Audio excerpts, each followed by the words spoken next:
Captain's Log 1. Departure from Skydock 6. Avast, me hearties!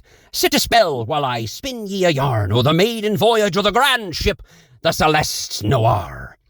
Our adventure began, as all great adventures do, with the accusation of academic misconduct.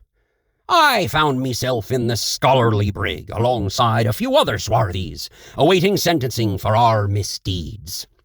The Dean, Telfin Brackett, blew through the doors like a storm, firing off allegations. Firstly, the dockman, Tobias Wattlecock, who ill-advisedly attempted to cheat an exam by asking the proctor themselves. Then the cat-halfling with a mouthful of a name, Sir Nibbles the Earl Jean Chunk, who not only was failing their humanities studies, but apparently ate the professor as well.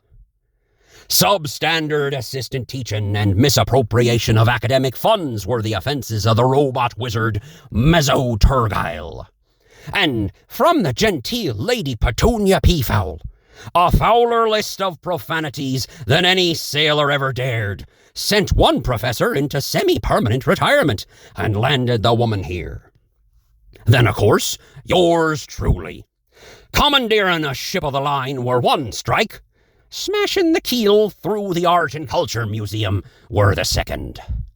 So the deal be this.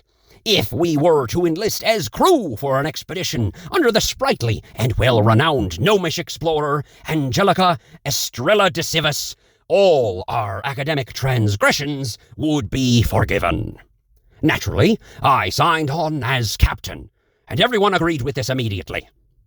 While I do believe de Civis came looking for experts in various fields, she agreed to settle for what she could get, namely us, with intentions for use as a way team and security.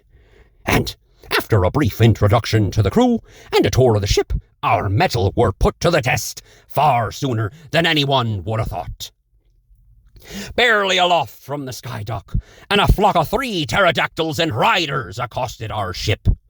De Civis and the crew cowered below decks while we sorted the brigands out, and I do say, we handled ourselves rather well for our first engagement as crew. When the wizard and I finally made it topside, Tobias, Lady Petunia, and Sir Nibbles had already engaged the enemy. Sir Nibbles was the only wounded, so while Mezzo cunningly fired every one of his firebolts during the entire encounter wildly into the skies, as a distraction, no doubt, I blew the head off the first of the leathery birds. Tobias handled his pair with ease. He stroked his weird little drum with such vigor and intensity that a thunderous wave swept through his opponents, twice explosively finishing them off. Unfortunately, Lady Petunia succumbed to her foes, and were upon the brink of death. Mezzo, while accusing the nearest brigand of voting in Parliament and suffering a few vicious stabbings, managed to lullaby Petunia's foes. While they slept, I dashed forth to the fallen maiden. Oddly, some crossed wires in me skull drew forth visions of a dying elf in a tavern surrounded by marbles, and I felt years of ridicule about my inadequacy as a healer weigh heavy upon me shoulders. And so, as she softly burbled profanities through bloodied lips, I said, "Heave to, me hearty. No one in my crew be dying today."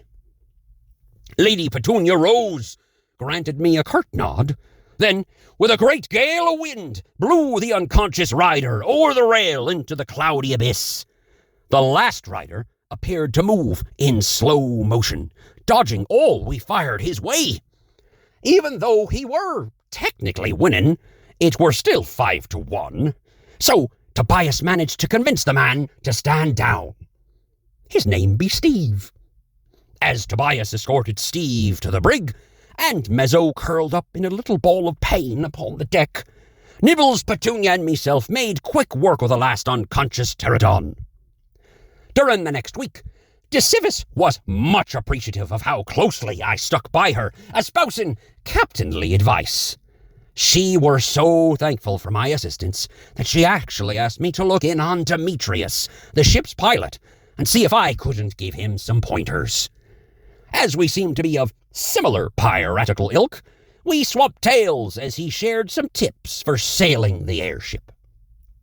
Sir Nibbles befriended the gunner Brewhild and received cannon instruction, although she seemed far more enthralled with the shining, dangly firing key.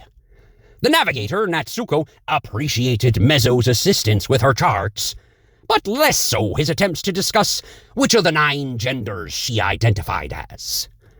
And while Lady Petunia failed to ingratiate herself into DeCivis's more ornate quarters, she did note suspicious deflection regarding her personal desk. Tobias had cause for suspicion as well, having learned from the prisoner that DeCivis had wronged his order, the Dream Raiders, in some manner which he refused to specify. So during the week, they worked in tandem to determine the opportune moment to breach and snoop about. But for right now, I'm going down to our bunks to try and discover just what the hell that horrid stench be.